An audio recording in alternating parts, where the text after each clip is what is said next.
উফ, আকাশটা তো ধরে আসছে ধীরে ধীরে।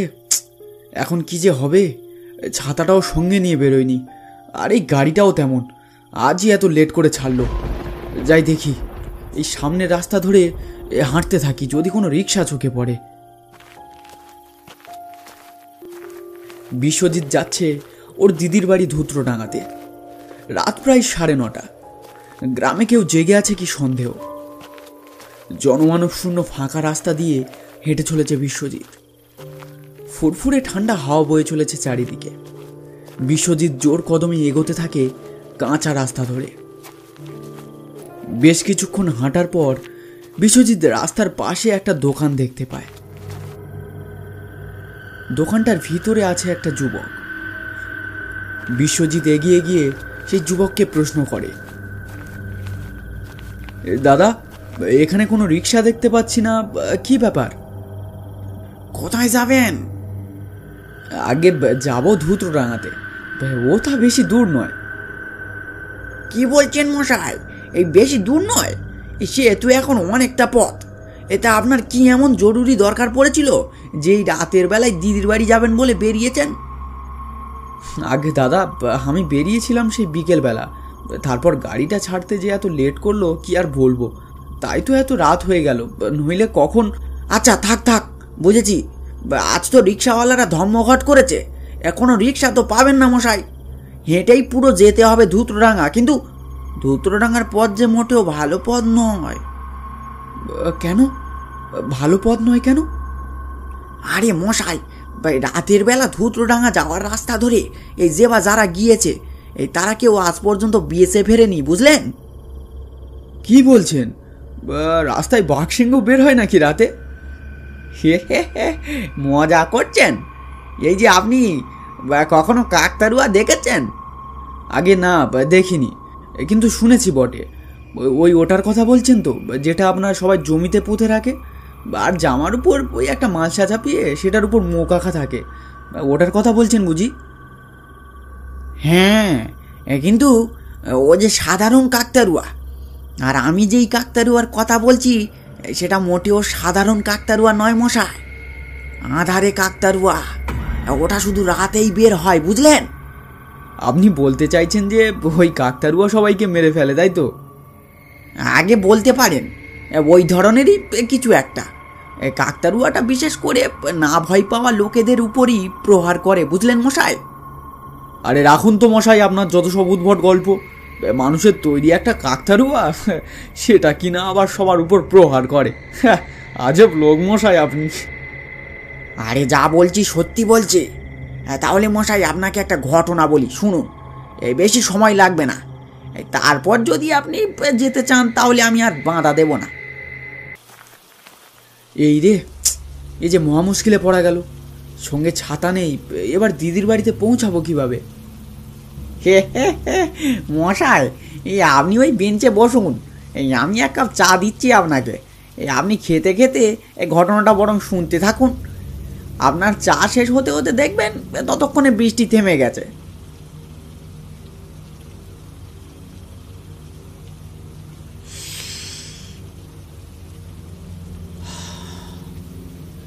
আচ্ছা ঠিক আছে, বৃষ্টিটা এখন আর থামবে বলে তো মনে হচ্ছে না। আপনি বরং শোনান আপনার গল্পটা, মানে ওই কাকতাড়ুয়ার গল্পটা।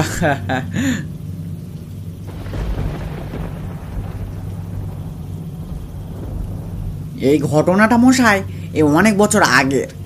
আমি তখন গামছা বিক্রি করতুম, কিন্তু চিন্তার বিষয় এটা ছিল যে আমাদের গ্রামে গামছা তেমন একটা বিক্রি বাট্টা হতো না। আসলে জনবসতি বেশি ছিল না তখন আমাদের গ্রামে, আর আমি তো এই গ্রামের লোকই না। আমার গ্রামের নাম গণনসিপুর, আর এই দোকানটাও আমার নিজের নাম মশাই। তা একদিন হলো কি, আমি এই গ্রামে এসেছিলাম গামছা বিক্রি করতে। দিন শেষে দেখি প্রায় অনেক গামছা বিক্রি হয়ে গেছে। বাকি গামছা গুছিয়ে আমি রওনা দিই বাড়ির উদ্দেশ্যে। আমার বাড়ি ধুত্রডাঙ্গা থেকে একটু দূরে। আমি যখন কাঁচা রাস্তা ধরে হাঁটছি তখন কটা বাজে আমার ঠিক মনে নেই। শোঁ করে ঠান্ডা বাতাস বইছে চারিপাশে, আকাশ মেঘে ঢেকে গেছে। আমি এখন মনের সুখে গান করতে করতে হাঁটছিলাম। হঠাৎ আমার চোখে পড়ল এই দোকানটি। আমি দেখলাম একটা বয়স্ক লোক দোকানের ভিতরে কাজ করছে। আমি বৃদ্ধ লোকটার কাছে গিয়ে জিজ্ঞেস করলাম, আচ্ছা খুড়ো, এই ধুতরোডাঙ্গা যাবার শর্টকাট রাস্তাটা কোন দিকে একটু বলতে পারো? আসলে আমি ওই ধুতরোডাঙ্গার শর্টকাট রাস্তাটা পার করে ওই গর্ণশিবপুর পৌঁছাবো বলে জিজ্ঞাসাটা করেছিলাম। আমার কথা শুনে বুড়ো ধমক দিয়ে বলল, কে হে তুমি? এই ভর সন্ধেবেলা ধুত্রডাঙ্গার নাম নিচ্ছ? বুকে ভয় ডর নেই নাকি? আসলে আমি গর্ণশিবপুর যাব, আকাশের ভাব খারাপ, তাই ভাবছিলাম যে ধুতরোডাঙ্গার শর্টকাট রাস্তাটা পার করে যদি গর্ণশিবপুর পৌঁছানো যায় আর কি। মরার সাজ জেগেছে বুঝি? ধুত্রডাঙ্গা যাবার শর্টকাট দিয়ে যেতে চাইছো? ওই পথে রাতের বেলা আঁধারে কাকতাড়ুয়া ঘোরাফেরা করে, জানো না? হ্যাঁ, আধারে কাকতারুয়া? সে আবার কি বস্তু? কখনো নাম শুনেছি বলে তো মনে হচ্ছে না। যাকে অত জেনে আমার কাজ নেই খুড়ো, তুমি আমায় রাস্তাটা একটু বলে দেবে কি? মূর্খ, এতই যদি তোর মরবার ইচ্ছে তবে যা যা, ওই সামনের রাস্তা দিয়ে যা। পালা পালা, তোর মরণ ঘনিয়ে এসেছে, পালা। হ্যাঁ, তাই যাচ্ছি। দেখি কোন কাকতারুয়ার ব্যাটা আমায় ধরে। ওই রকম কাকতারুয়া আমার গ্রামে অনেক আছে, ওতে পাখি ভয় পায়, এই ভজা নয়।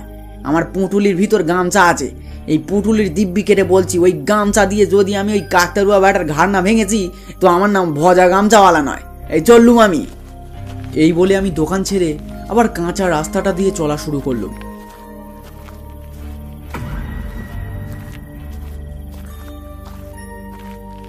আবার সেই চারিদিকের হাওয়ার শনশন আওয়াজ। ফাঁকা নির্জন রাস্তায় আমি আবার গান করতে করতে হাঁটছি।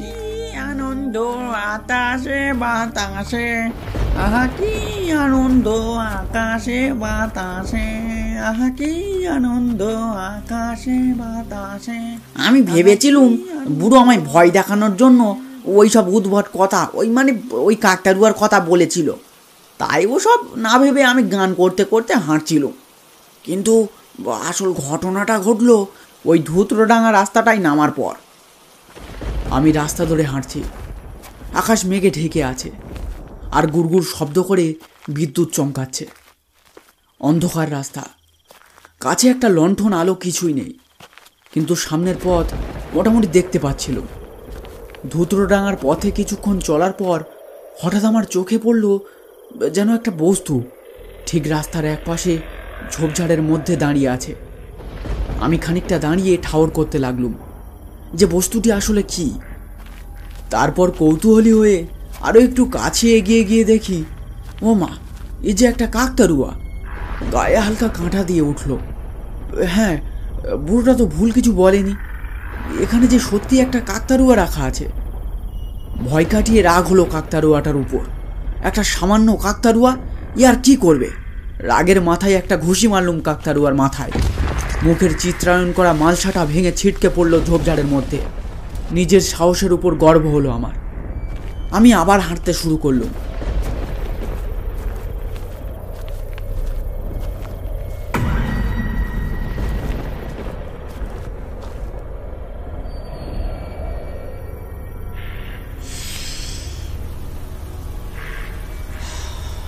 কি বলবো মশাই, মনটা আমার আনন্দে লাফালাফি করছে। তখন মনের সুখে আমি আবার গান ধরলাম।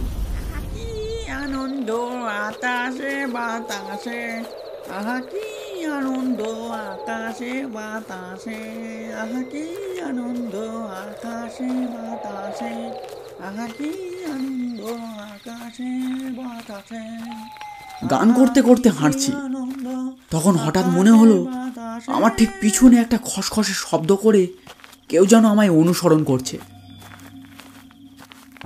আমি দাঁড়িয়ে পিছনে ফিরে দেখলাম।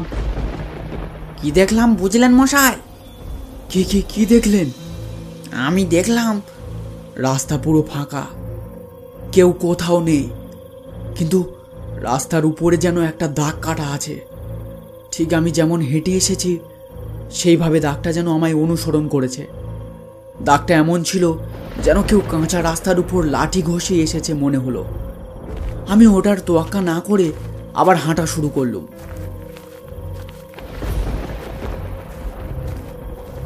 আমি হাঁটছি, আবার শুনতে পেলুম সেই খসখসে আওয়াজটা। আমি পিছনে না ঘুরে আর চোখে তাকিয়ে দেখার চেষ্টা করলাম। দেখলুম, হ্যাঁ, সত্যি অন্ধকারে একটা ছায়া ঠিক আমার থেকে একটু দূরে যেন আমার দিকে জোর কদমে এগিয়ে আসছে। হঠাৎ ঝমঝম করে বৃষ্টি পড়তে শুরু করলো। আমি সামনে একটা এলব্রেস্টার ছাউনি দেখতে পেয়ে সেদিকে এগিয়ে যাই।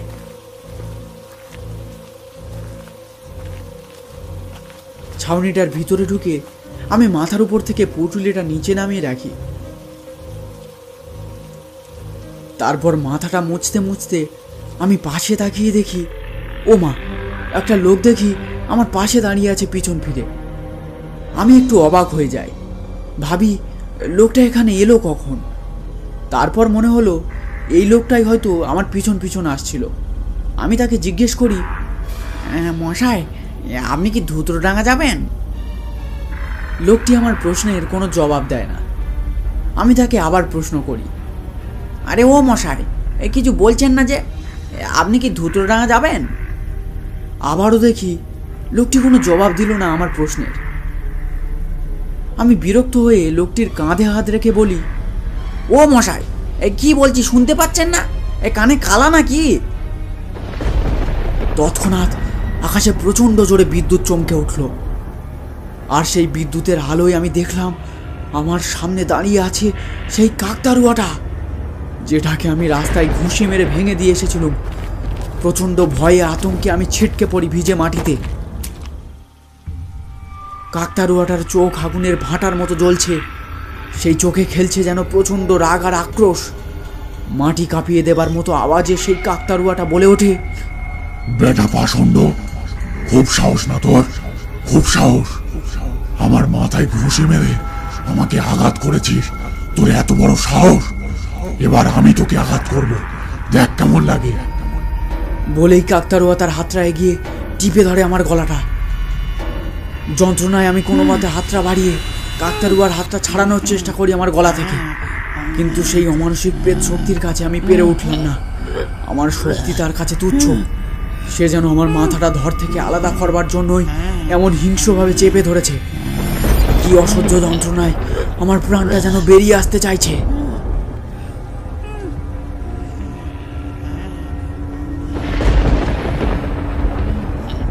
দোকানি হঠাৎ চুপ হয়ে যায়। ততক্ষণে বৃষ্টিটা থেমেছে। বিশ্বজিৎ কৌতূহলী হয়ে জানতে চাইল, তারপর আর জেনে কাজ কি মশাই? আপনাকে সাবধান করছি, ওই পথে যাবেন না। ধুর মশাই, যত সব গুল গপ্প। লোকেদের মিথ্যে ভূতের ভয় দেখিয়ে এই আপনাদের মতো কিছু গ্রামের লোকেরা কি যে এত মজা পায় বুঝি না বাপু। যত সব গুল বাজলো। এই সরুন তো মশাই, আমি এবার এগোই, বৃষ্টিটা থেমে গেছে। মশাই, গুল মারলাম ভাবছেন? তবে দেখুন সেদিন আমার হাল কি হয়েছিল, তারপর যদি আপনার বিশ্বাস হয়। বলার সাথে সাথেই লোকটির মাথা রূপান্তরিত হয়ে যায় একটি কাকতাড়ুয়ার মাথাতে। তারপর দোকানি বলে ওঠে, সেদিন সে আমার মাথা ধর থেকে আলাদা করে একটা কাকতাড়ুয়ার মাথা পরিয়ে দেয় আমার ধরে। এবার বিশ্বাস হচ্ছে তো আপনার? বিশ্বজিৎ কি করবে বুঝে উঠতে পারে না। এক ঝটকায় সে বেরিয়ে আসে বাইরে আর দৌড়ানো শুরু করে দেয়। যতদূর দৌড়ানো যায় সে দৌড়াবে। কানে তার ভেসে আসছে একটা হাসি। সে হাসি কার সে বুঝতে পারছে। কোনো দিকে না তাকিয়ে সে দৌড়তে থাকে। আর দিদির বাড়ি গিয়ে কাজ নেই, এখন সোজা বাড়িতে যেতে পারলেই সে হাঁপ ছেড়ে বাঁচবে।